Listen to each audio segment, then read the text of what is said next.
welcome in.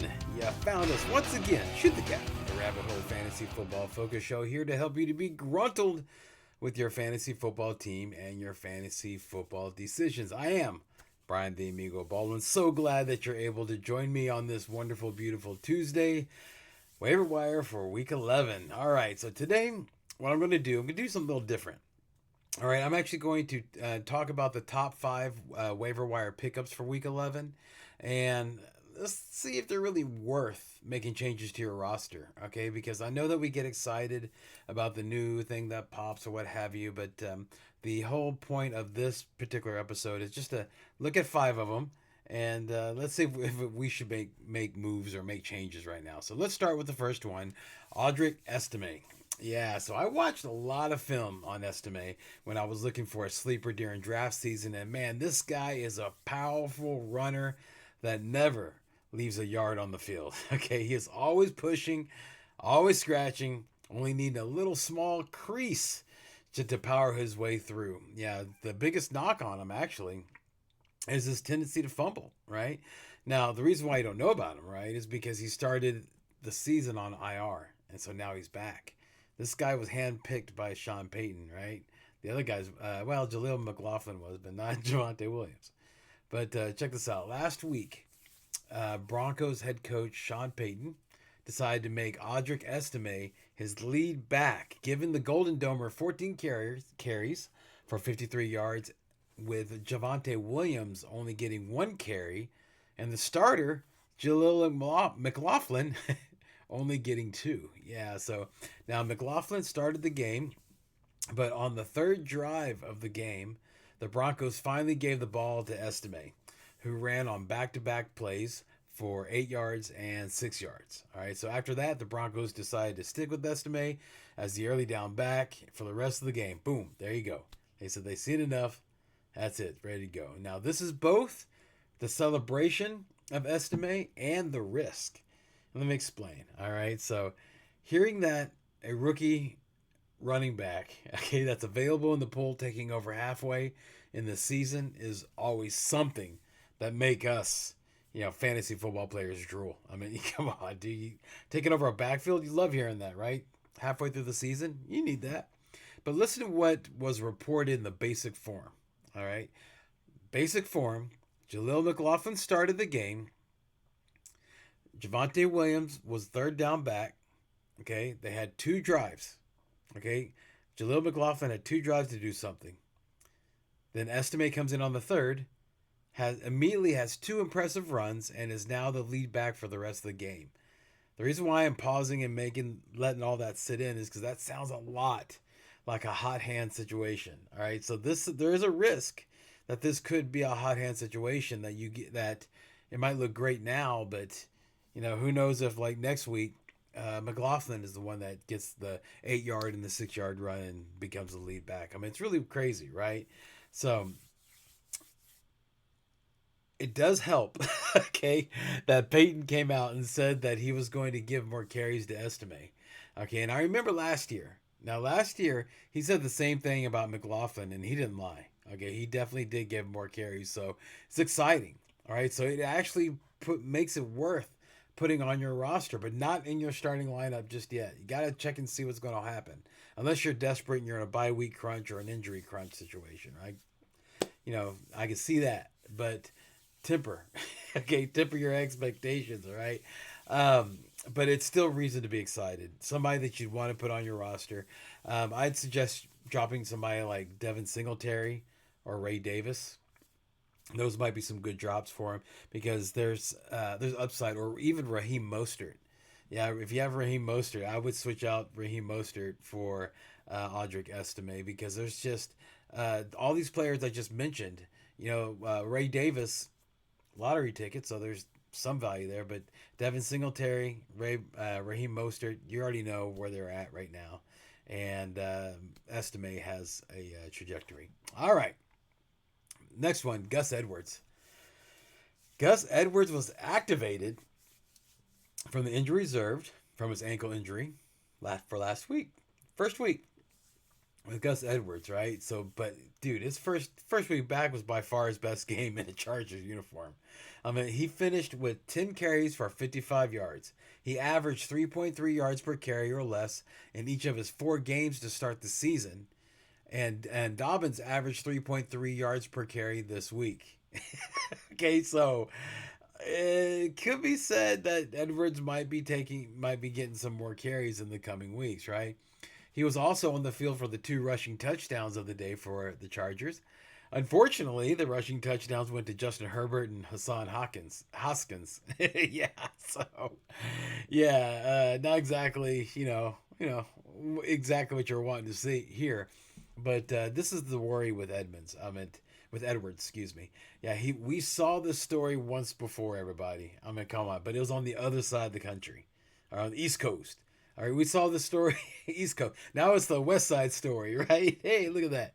Yeah, so same thing. Edwards lost his job to Dobbins.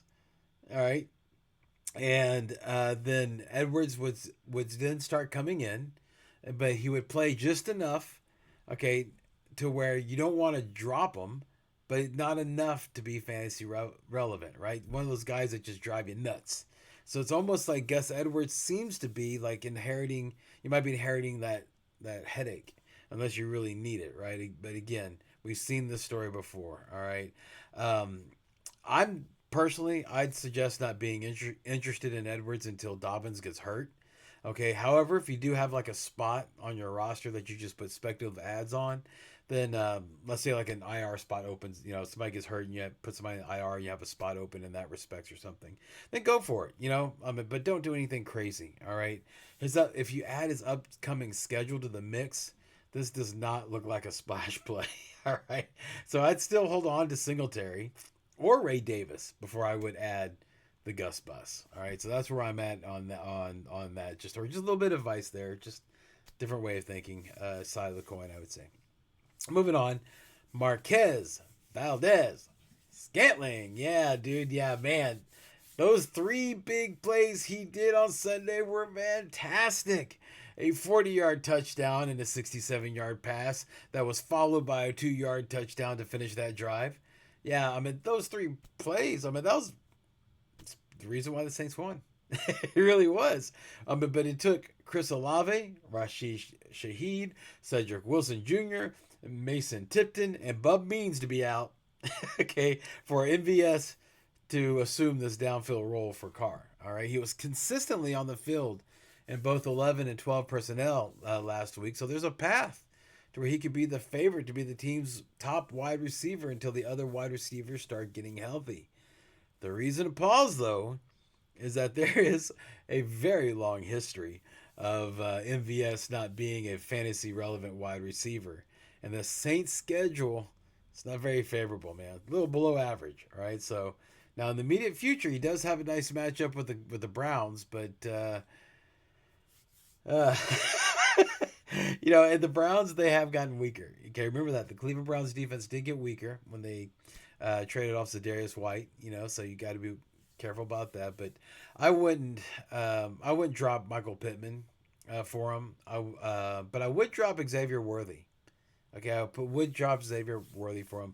That guy is not, not worthy of a roster spot, because so inconsistent. It's a rookie, again, if you have a speculative ad spot, sure. But no, I would drop Xavier Worthy for MVS just to see what happens. Next one. And this is one that I'm bringing up because he's actually in Yahoo leagues. He's like 11% managed right now, so he's out there. Juju Smith-Schuster, right, for Kansas City Chiefs. So I know you're thinking, okay, DeAndre Hopkins, so we're not even looking Juju Smith-Schuster's way, but let's go and talk about this real quick. Now, Juju caught 7 passes for 130 yards in Week 5, largely taking Rashee Rice's role as a slot receiver who plays X instead of Z in 2 receiver sets. Yeah, the Chiefs had their bye in Week 6, and then Smith-Schuster hurt his hammy in practice for Week 7, and he's been out ever since. Head coach Andy Reid has said that he would start practicing again this week, and the good news for Smith-Schuster is that DeAndre Hopkins, the one you're worried about, he hasn't traditionally played in the slot. And a lot of his success with the Chiefs so far has been on the as an outside receiver. So the two can actually coexist pretty well. Now, it seems very likely, though, that Hopkins does cap Smith-Schuster's ceiling. And a game like he had before the bye probably won't happen again, but he is capable of having more big games. I'd easily drop Michael Pittman or Xavier Worthy for him. Yeah, so that kind of concludes all the running backs and the wide receivers. The one last person I would talk about is a quarterback, and this one is very intriguing, right? He really is a polarizing quarterback. Russell Wilson. Yeah, Russell Wilson. I mean, passed for 3 touchdowns against a strong Washington Commanders defense in Week 10. I mean, he has averaged 19.3 fantasy points per game this season. Every other quarterback in the top 16 in fantasy points per game, everybody, they're pretty much taken. Yeah, the only one that isn't is the backup for Wilson, Justin Fields. That's what makes him an intriguing ad, and why we're talking about this dude, right? 3 of Wilson's next 6 games are against either the Baltimore Ravens or Cincinnati Bengals, who were among the 4 worst teams at preventing fantasy points to quarterbacks. Wilson is the best quarterback for a team that needs someone specifically this week, and will likely be the best waiver option for the 2 more weeks over the next month. Yeah, so probably for the next couple of weeks, he'll probably be exactly what you need if you're in a buy situation. So, but keep this in mind. Okay, it sounds great. It really does, and it's easy to get excited. The biggest issue I have is. This is Russell Wilson. Okay. And 2023 wasn't that long ago. I mean, if you think, though, that it was a matter of coaching, last year, that was the problem. And even though Bo Nix is looking way better than Bronco Russ ever looked, then Wilson could be your saving grace, man. I mean, I've been burnt by him too many times to get excited, but he does seem to throw a moonball pass that is perfect for George Pickens' skill set. So if you have a QB that has a bye in the next couple of weeks, then he'd be a great pickup. But again, he's Russell freaking Wilson. So tread carefully. All right. And if something happens, I mean, hey, that's on you, man. Okay. I mean, but I've seen it too many times. All right. Okay. So that does it. Hopefully I gave you some information, or gave you some food for thought on helping you make your waiver wire decisions. So if you enjoyed this content, please make sure and hit the like and the subscribe button to let me know exactly that you're out there and loving the show. So also make sure to click that bell. I mean, you're seeing I'm putting out more content. It's like small little bites, man. So, it comes out quick. So make sure to click that bell so you'll get a notice every time I release a new episode. And my hope is that this information here is not like the gospel, but more a guide, all right, to help you make your best decision. That's the whole point, right? To help you make better decisions so you are gruntled with your fantasy football team, because that's what we all want to be, right? So, all right. Okay, so with that, let's go ahead and put a bow on this. Thank you so much, everybody, for watching. And remember, everyone, in fantasy football as in life, don't dream it, be it. All right. Thank you so much for watching. All right. Good luck on your waiver wires.